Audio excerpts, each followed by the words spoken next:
Hello everyone. इस video में हम देखेंगे कि हम एक बैकएंड को दूसरे बैकएंड से कैसे कनेक्ट करते हैं। क्योंकि कई बार क्या होता है कि हम चाहते हैं कि हमारा जो एक कोड ऑलरेडी एक किसी प्रोग्रामिंग लैंग्वेज में है, फॉर एग्जांपल पाइथन में, मैं उसको किसी और प्रोजेक्ट में जो कि नोड पे बना हुआ है उसमें रीयूज़ कर सकूं। तो मुझे क्या चाहिए होगा, जैसे हम front end and back and को कनेक्ट करते हैं वैसे ही मुझे एक फंक्शनैलिटी चाहिए जिससे मैं एक बैकएंड को दूसरे बैकएंड से कनेक्ट कर पाऊँ। तो इसके काफ़ी सारे मेथड्स हैं। हम सब सारे मेथड्स डिस्कस करेंगे और उनके एडवांटेजेस एंड डिसएडवांटेजेस भी डिस्कस करेंगे। इस वीडियो में हम सिर्फ एक मेथड को देखेंगे जो कि काफ़ी बेसिक है, एंड अगर आपको कोई वर्क अराउंड चाहिए इजी सा तो आपके लिए ये वाला मेथड बेटर रहेगा। तो first of all environment setup कर लेते हैं अपना।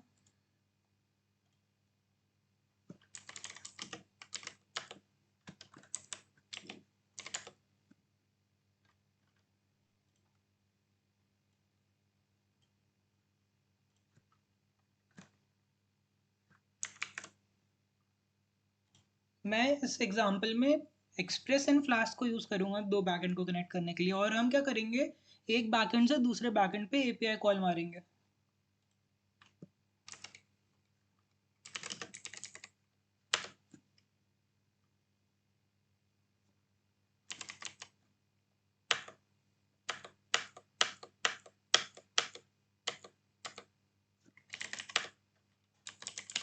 npm मिनट हो गया। अब यहाँ पे हमें क्या करना होगा, npm I express and Axios.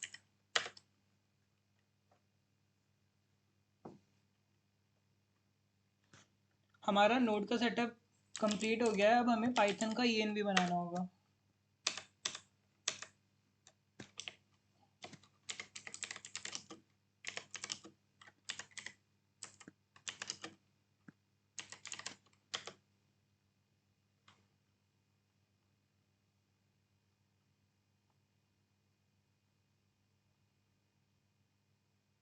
अब इस पाइथन के वर्चुअल एनवायरनमेंट को एक्टिवेट करना होगा। इसके लिए हम जाएंगे B2B स्क्रिप्ट्स, एंड यहाँ पे स्क्रिप्ट होती है पावर शेल की एक्टिवेट .ps1। ये आप जो ग्रीन ग्रीन देख रहे हो उसका मतलब है कि हमारा वर्चुअल एनवायरनमेंट एक्टिव हो गया है पाइथन का। अब यहाँ पे हमें करना है पिप इंस्टॉल टास्क।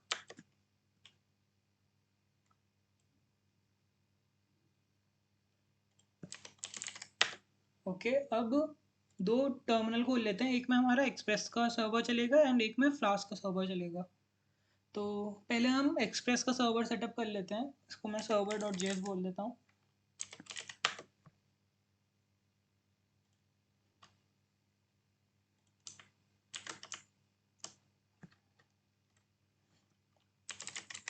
कॉन्स्ट एक्सप्रेस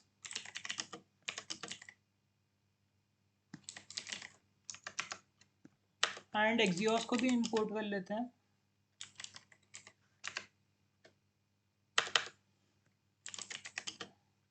इससे तो आप फेमिलियर हो गई, अगर आप बैकएंड लैंग्वेजेस पे काम करते हो बैकएंड क्रिएट करने के लिए, तो आपको ये वर्कफ्लो तो पता ही होगा। ये बेसिक हेलो वर्ल्ड वाला टेम्पलेट सेटअप कर रहे हैं हम एक्सप्रेस का। पोर्ट दे देते हैं इसे 3000। अब एक राउट बना देते हैं हम, टेस्ट राउट।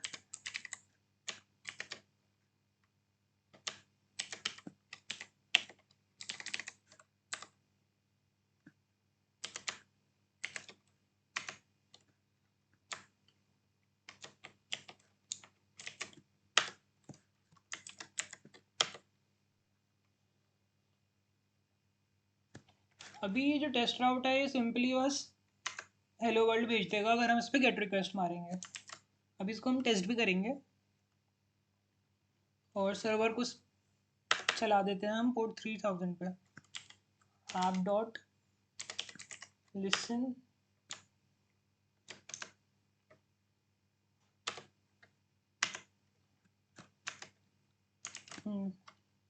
चेक कर लेते हैं कि सर्वर चल रहा है हमारे यहाँ।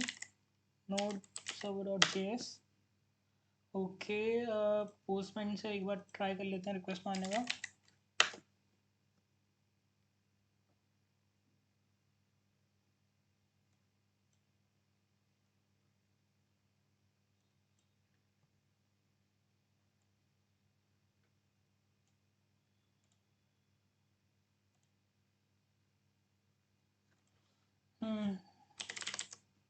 Local host 3000 and test. हमारा सर्वर चल गया है Node.js का। इसको हेलो फ्रॉम नोड कर देते हैं, हेलो वर्ल्ड फ्रॉम नोड, तो आइडेंटिफाई करने में इजी रहेगा हमें। वैसे ही हम एक फ्लास्क का भी सर्वर क्रिएट कर लेते हैं जल्दी से।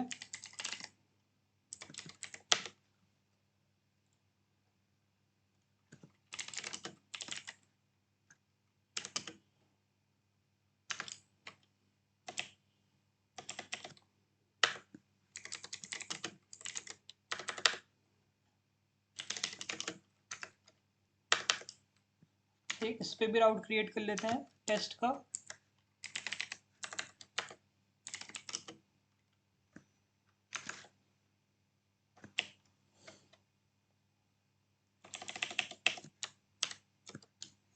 हेलो फ्रॉम पाइथन कर देते हैं इसे, Python server.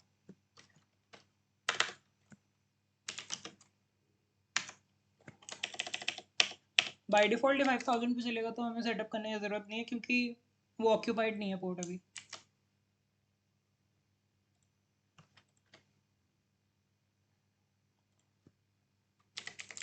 Python server dot पाई 5000 पे चल गया। पोस्टमैन पे चेक कर लेते हैं एक बार।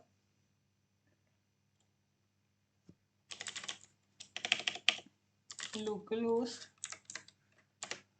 इस पे 5000 कर देते हैं इसे, और yes hello from Python server आ गया। अब दोनों सर्वर्स चल रहे हैं हमारे। मान लो तुम्हारा इसमें राउट में कोई लॉजिक लिखा हुआ है जो कि तुम्हें पाइथन वाला लॉजिक नोड पे भेजना है अपने एक्सप्रेस के सर्वर पे। अब आप ये भी बोल सकते हो कि डायरेक्ट हम फ्रंट एंड से पाइथन पे क्यों ना कॉल मार दें। तो इसमें क्या प्रॉब्लम है कि आपका जितना भी ऑथेंटिकेशन सेटअप होगा नोड पे, वो आपको फिर यहाँ पे भी करना पड़ेगा अगर वो राउट प्रोटेक्टेड चाहते हो आप, कि जो जिस पे एक्सेस हो वही उसको एक्सेस कर सके राउट को, ना कि कोई भी रैंडमली आके कर ले। क्योंकि आप फ्रंट एंड पे अगर अपना ये फेच कॉल रखोगे तो ये विजिबल होगा आपका एंड पॉइंट एपीआई का, और वो अगर प्रोटेक्टेड नहीं होगा तो फिर फ़ायदा नहीं है। ये इसमें वो अगर वो प्रोटेक्टेड है तो आप क्या कर सकते हो कि आपका ये मान लो ये वाला राउट प्रोटेक्टेड है, जब तक ऑथ टोकन नहीं होगा आप इसको एक्सेस नहीं कर सकते। तो इसी में ही आप क्या करोगे कि पहले आप यूज़र यहाँ पे कॉल, मतलब क्लाइंट जो एप्लीकेशन होगा आपका फ्रंट एंड, वो यहाँ पे कॉल करेगा स्लैश टेस्ट पे, और स्लैश टेस्ट क्या करेगा एक्सियोस को यूज़ करके पाइथन वाले पे कॉल कर देगा। तो इससे क्या होगा, जो आपका अनप्रोटेक्टेड राउट है वो भी एक्सपोज नहीं होगा और आपका कोड भी रीयूज़ हो जाएगा।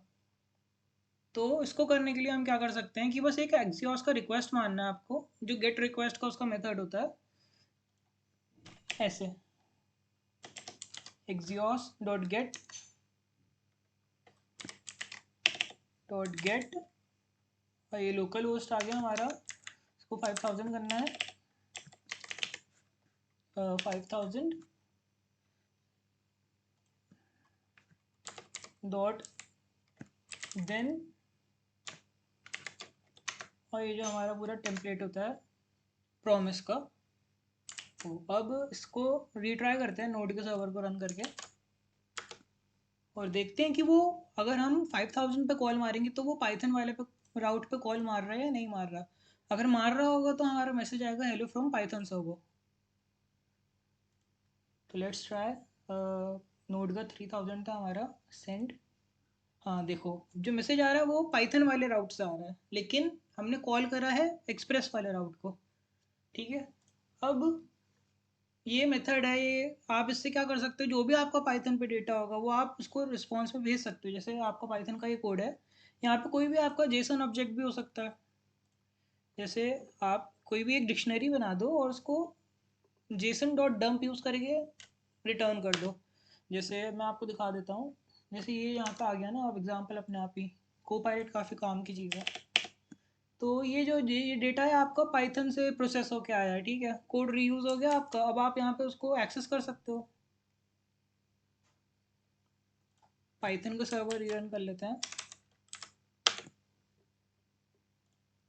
अब मैं एक्सप्रेस वाले पे मार रहा हूँ रिक्वेस्ट, तो मेरे पे पूरा जेसन डेटा आ गया। ठीक है, अब इस मेथड का डिसएडवांटेज ये है कि आपको अगर रियल टाइम कम्युनिकेशन करना है कहीं पे, बैक एंड फोर्थ डेटा को भेजना है, डेटा को रिसीव करना है, सेंड करना है, रिसीव करना है।